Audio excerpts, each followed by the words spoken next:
É muito comum, por exemplo, a mídia burguesa falar que democracia é um sistema multipartidário e que, na verdade, são vários partidos que representam os mesmos interesses, a mesma classe social e um regime que tem eleições periódicas, né? E na real, velho, quando você para pra ver, por exemplo, você pega esses países que dizem que são ditaduras, você pega um congresso do Partido Comunista Chinês, um congresso do Partido Comunista do Vietnã, um congresso do Partido Comunista Cubano, tem muito mais debates importantes e estratégicos pro futuro do país do que a eleição no Brasil. A eleição do Brasil, a galera debatendo banheiro unissex, mamadeira de piroca, kit gay, se o Brasil vai virar a Venezuela, se Lula é comunista, se não é, sabe, tipo... Nada de estratégico para o futuro do país está realmente em debate, assim. Na eleição, recentemente, por exemplo, teve o Congresso do Partido Comunista da China. Não acompanhei como deveria por causa das tarefas eleitorais, mas estou agora me inteirando. Pô, a galera tá debatendo qual vai ser o sistema de infraestrutura do país, a partir de que modais nos próximos 15, 20, 30 anos. Está debatendo política energética, como é que vai enfrentar a necessidade de transição energética para fazer frente ao aquecimento global e à redução de CO2 na atmosfera. Está se debatendo as políticas agrícolas, soberania e segurança alimentar e todo um processo de investimento e aumento da produtividade em quintais produtivos urbanos, estimulando a agricultura nas áreas urbanas, enfim, a inserção da China nas cadeias produtivas globais de produção de alimentos, etc. Então, assim, está se debatendo o que o país vai ser daqui a 10, 15, 30, 40 anos, tá ligado? Aqui no Brasil a gente está debatendo mamadeira de piroca e banheiro unissex, e aqui no Brasil tem um Padre Kelmon, uma Soraya Tronic, um Felipe Dávila nos debates presidenciais, enfim. E a eleição burguesa, ela tem... Além dessa característica de raramente os debates estratégicos sobre o futuro do país estarem sendo colocados, ela tem algumas características que são muito interessantes. Primeiro, ela é algo preso à forma, num sentido bem claro e objetivo. Ninguém não, né? A maioria dos candidatos na eleição burguesa não coloca em questão as relações de produção e de propriedade. Então não é debatido se a terra vai ser uma propriedade privada ou não, se as fábricas vão ser propriedade privada ou não, se o financiamento, se o sistema bancário e financeiro vai ser propriedade privada ou não. Enfim, os elementos estratégicos de coordenação, de alocação dos fatores de produção não estão em debate. Essa é a primeira coisa. O que é que está em debate? O modelo de governança do sistema capitalista. Grosso modo, o que está em debate na eleição burguesa é mais ou menos isso. Inclusive eu desenvolvi essa reflexão no vídeo do canal Qual o Poder do Voto, que está aparecendo aqui.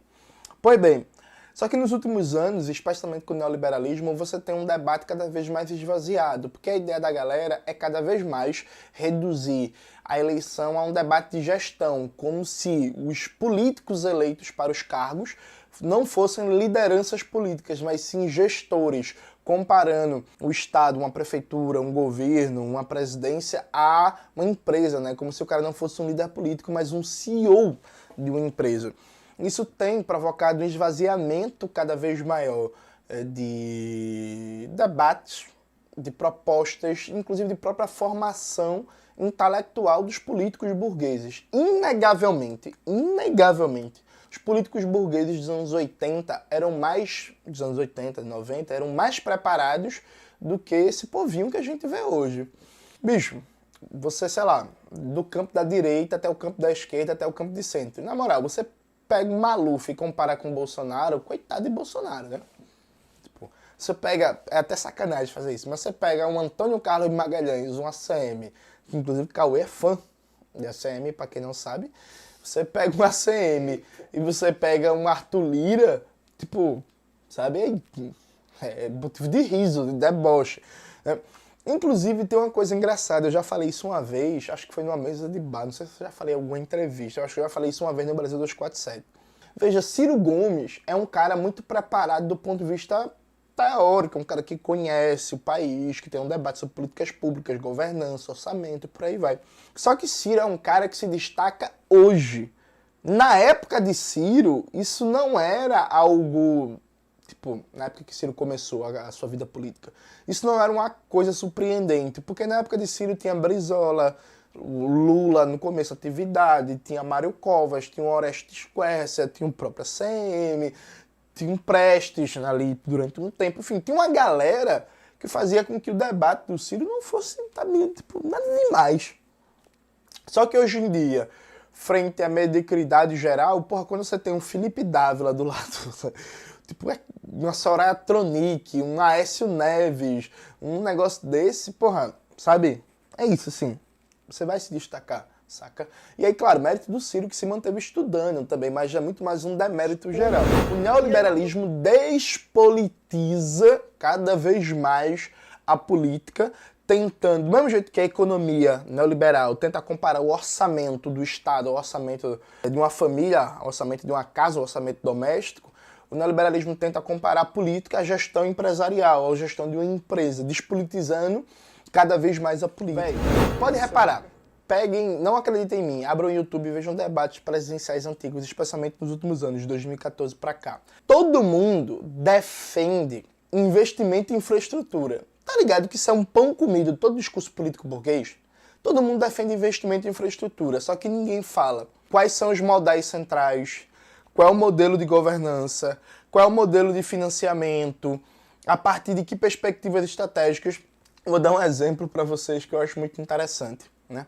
O pessoal fala assim, não, a gente precisa de mais investimentos em infraestrutura para aumentar a competitividade da economia brasileira, fazendo que se reduza os custos da produção e aumentando a competitividade sistêmica.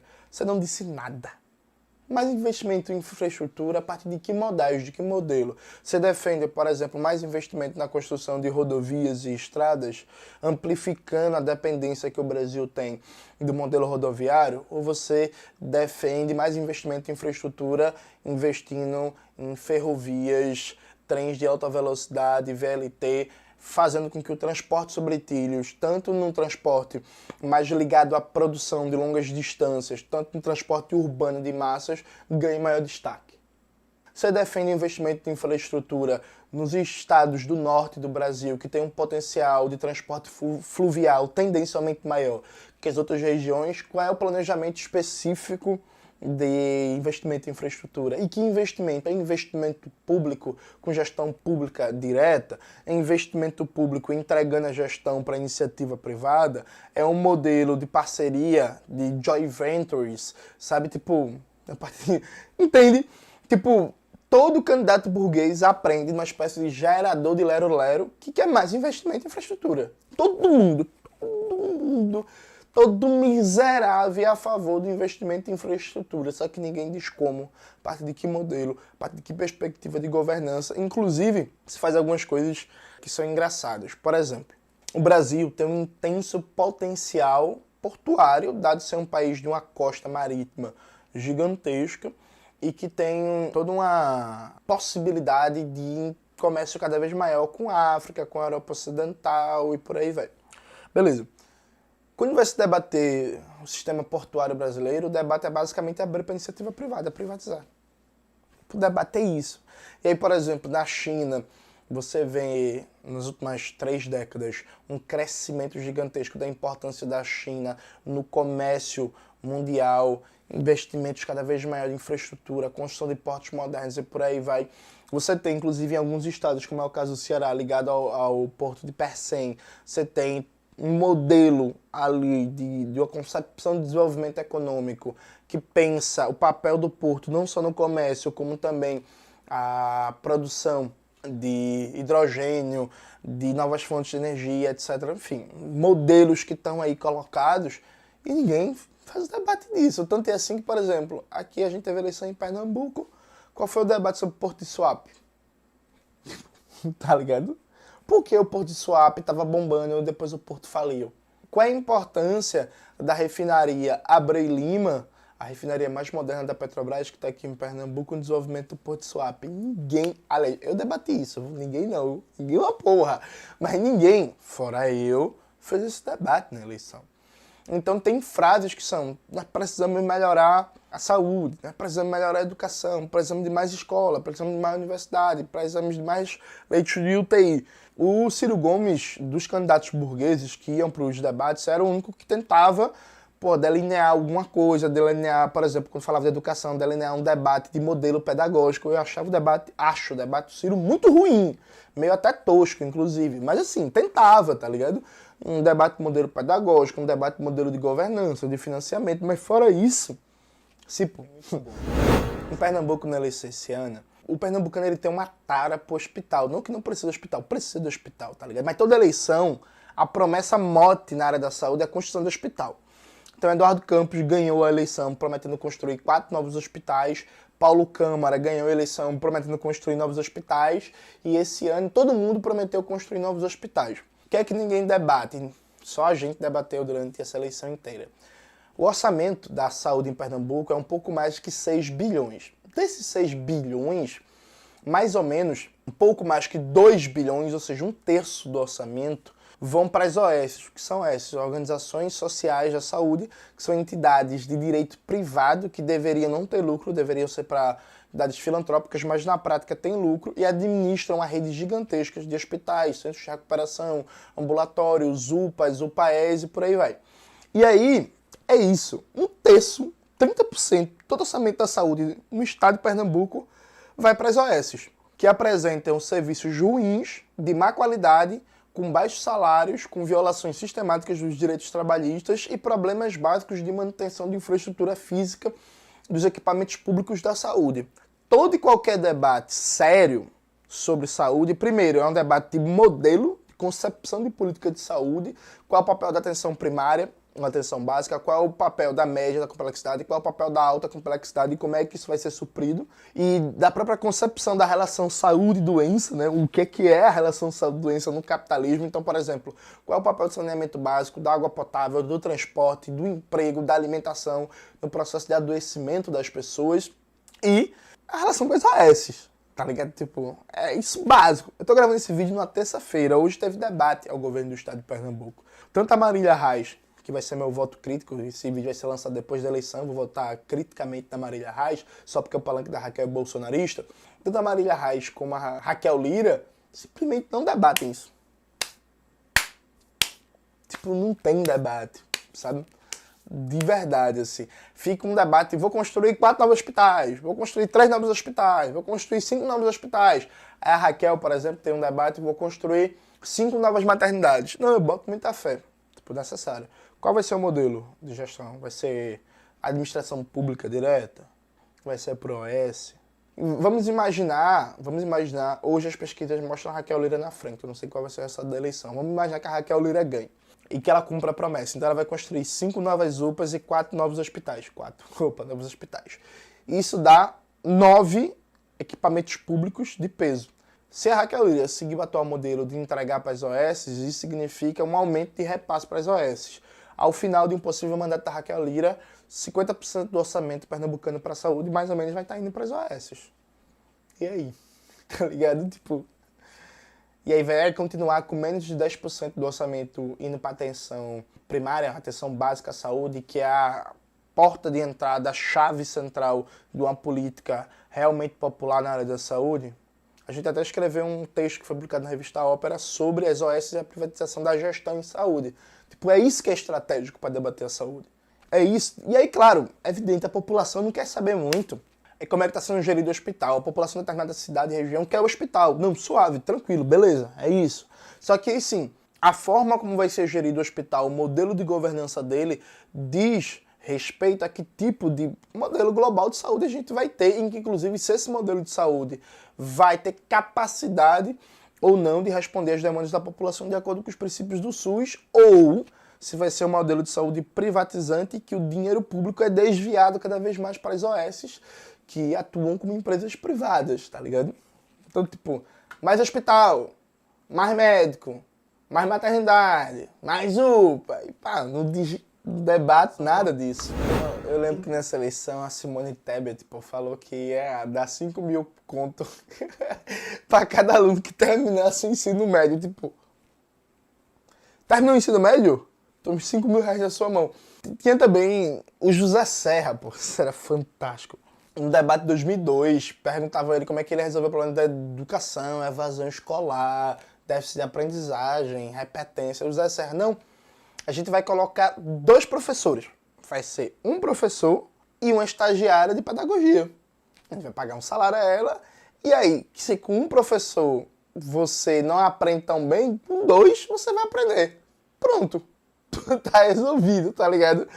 Tipo, um debate sobre educação, aí, primeiro, inclusive a própria esquerda faz isso. Vão quer 10% do PIB para educação. Massa, eu boto fé que a gente precisa de mais orçamento, mais investimento, mais financiamento para a educação. Isso é um fato. Especialmente considerando que a educação pública é constantemente desfinanciada. Só que aí, o que é engraçado? Nunca se debate o modelo pedagógico, concepção de escola, o papel do funcionalismo público, como é que a gente vai montar o funcionalismo público na educação, a relação da escola com o conjunto de políticas públicas. Como vocês bem viram, eu fiz esse debate no meu vídeo sobre Brizola e educação libertadora, tá aparecendo aqui. A gente faz um debate sobre concepção pedagógica, sobre o papel da escola, sobre a escola enquanto um elemento de um conjunto articulado de outras políticas públicas, que é o debate real sobre o funcionalismo público, que é o debate real sobre a educação, tá ligado? Mas na área da educação sempre tem umas propostas mirabolantes. Não, vou colocar 2 professores em sala de aula. O Alckmin tinha uma coisa também, o amigo do Lula agora, o Alckmin tinha uma coisa que eu achava muito engraçada também. Nas eleições de 2006, o Alckmin dizia, não, para melhorar a educação, nós fizemos investimento, não sei o quê, contratamos, fizemos mais não sei quantas escolas, e eu ia para a sala de aula, dar aula, para ver de perto, tipo assim. E aí, Alckmin? O Alckmin, não, eu ia lá, dar aula como professor, sou professor, eu ia lá dar aula diretamente para as crianças, tá ligado? Tipo, enfim, assim como aqui na eleição desse ano em Pernambuco, a única pessoa que propôs um debate real sobre a concepção de modelo pedagógico e de escola, do que é educação em tempo integral, foi a nossa candidatura. O resto da galera, ninguém faz um debate real sobre o papel do que deveria ser educação em tempo integral, pensando em educação em tempo integral só com uma escola de conteúdo normal, com carga horária estendida, para meio que fazer de depósito enquanto os pais estão trabalhando. Percebe? Então, assim, todo mundo defende educação, todo mundo é a favor de mais investimento em educação, só que... E aí, isso é foda, né? Porque, por exemplo, tem um político que eu não gosto, sendo muito sincero. Eu acho ele um liberal de esquerda, acho ele muito europeizado, que é o Fernando Haddad. Mas, por exemplo, tem uma coisa que o Haddad é um dos poucos que fazem nos debates eleitorais, que o Haddad tenta debater o modelo de financiamento para a educação, tá ligado? Eu acho que o Haddad, enfim, debate muito ruim. E ele até melhorou nessa eleição, inclusive a oratória, o carisma, a forma de se comunicar e tal. Mas o Haddad é um dos poucos dos políticos burgueses de maior proeminência aí que quando tenta fazer um debate sobre educação, faz um debate sobre financiamento, sobre como é que você vai pensar, né, a longo prazo, financiamento da educação. Fora o Haddad e algumas outras poucas exceções. Fora isso, também tem outra coisa muito interessante no debate burguês, que é os caras fazem uma demagogia, que é assim, não, se investe mais na educação superior que no ensino de base. A gente precisa primeiro investir na base para investir no topo. O animal, mas quem é que forma o professor que vai estar na educação de base? Percebe? Isso é básico. Quem forma o professor que vai estar na educação de base? Quem forma o professor que vai estar na escola, na pré-escola, na creche, o professor de história, de geografia, de português, de matemática, de física, de biologia e por aí vai, é a universidade. Então, se você sucateia a universidade, se você reduz o investimento da universidade, você piora a formação do professor. Piorando a formação do professor, a qualidade da escola vai piorar. Então, assim, não existe um bom ensino de base sem um bom ensino universitário. São duas coisas imbricadas, já que quem forma a mão de obra que vai atuar diretamente no ensino de base é o sistema de ensino superior. Inclusive, eu fico chocado como até hoje, quando tem algum político liberaloide com essa retóricazinha safada, tem que investir mais na base do que no topo, tem que investir mais na atenção primária do que no ensino superior, como se isso fosse uma contradição, que até hoje eu não vi ninguém dizer assim, menino, a galera que vai pro ensino de base é formado onde? Na tua casa? Eu gostaria, inclusive, de ir pros debates televisivos para eu falar isso. Ei, animal! Burro do caralho, liberal safado. E os vídeos de Sérgio Moro, o Sérgio Moro fazendo isso, pô. Não, vamos contratar os melhores nomes para uma força-tarefa de combate à pobreza, os maiores especialistas. Eu acho que é o Mitre pergunta, mas quem são esses nomes? Ministro, os melhores nomes. Não podemos revelar ainda, mas são os melhores.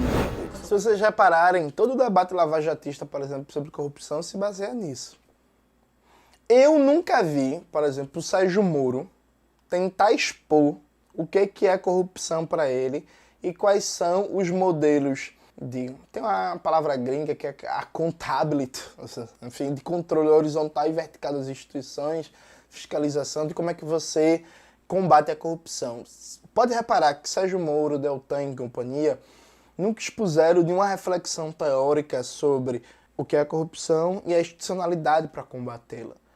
De novo, falando do Haddad, eu lembro que na eleição de 2018, nas sabatinas, nas entrevistas, o Haddad falava muito da experiência dele na Prefeitura de São Paulo. Então o Haddad expunha uma concepção lá que não é a minha, a propósito. Eu acho a concepção muito institucionalista do que é o combate à corrupção. Mas o Haddad falava que criou a Procuradoria do Município, que mudou a forma de contratação de editais das OS na prestação e gestão de serviços públicos da prefeitura, que criou o manual padrão de contratos e de compras governamentais para a relação com as OS, que mudou as formas de fazer PPP, relação público-privada, e aí fala do processo da controladoria fiscalizando as secretarias do governo, enfim. Ele apresenta toda uma série de mecanismos institucionais partindo do pressuposto que a corrupção é uma apropriação indébita do erário público, do fundo público, a partir da falta de fiscalização ou da bula de procedimentos corretos. Então você tem que garantir concretamente o cumprimento desses procedimentos e fiscalizar para pegar os mal feitos. Então assim, tem um debate ali, tem uma concepção, tem um conjunto de propostas, né? Assim como durante a eleição desse ano eu assisti esse seminário, o Ciro Gomes juntou uma galera que debate corrupção, mecanismos jurídicos, sociológicos, políticos, institucionais e tal, e fizeram um debate lá. Tem uma reflexão, tem um negócio. O Gessé Souza estava lá, inclusive, na época. Enfim, tem alguma coisa. Assim, eu discordo a propósito, sabe? Acho que é um debate que desconsidera, eu expus isso no meu vídeo do canal, o que é corrupção, que a corrupção é estruturalmente a expressão de uma relação desigual de poder entre classes e grupos sociais. Mas tudo certo, tem uma concepção. A Lava Jato, Sérgio Moro, Deltan, toda essa mídia lavajatista parte dessa noção. Vou combater a corrupção, como? Combatendo a impunidade, prendendo. Mas veja, por definição, o direito é uma ferramenta pós-festa. O direito não impede que você pratique corrupção, o direito supostamente vai punir você depois de praticar a corrupção. E o X da questão deveria ser criar mecanismos para impedir o ato ilegal de corrupção, percebe? Então assim, fora que eu expliquei isso no vídeo do canal, que é a corrupção, não vou me estender aqui, fora que isso parte de uma noção senso comum que nunca é explicada, que é como se o direito tivesse capacidade de impedir previamente os comportamentos criminosos, porque as pessoas vão racionalmente pensar que não vale a pena cometer crime porque a punição é muito alta ou é uma punição certa, o que não faz sentido nenhum. Então, para concluir, eu acho que esses personagens parecem muito bem o que é a miséria, o que é a decadência da política burguesa. A gente disputou a eleição esse ano para o governo do estado de Pernambuco com a tarefa de tentar um pouco politizar a política dentro dos limites da democracia burguesa. Acho que a gente conseguiu fazer isso, só que a gente precisa de muito mais. Há um esvaziamento cada vez maior de debate sobre o sentido estratégico do país. A gente cada vez menos debate o que vai ser o Brasil daqui a 10, 15, 20 anos. Na saúde, na educação, na questão ambiental, na indústria, na ciência, tecnologia, a gente cada vez menos explicita os diversos interesses de classes e de grupos sociais inscritos em cada projeto político.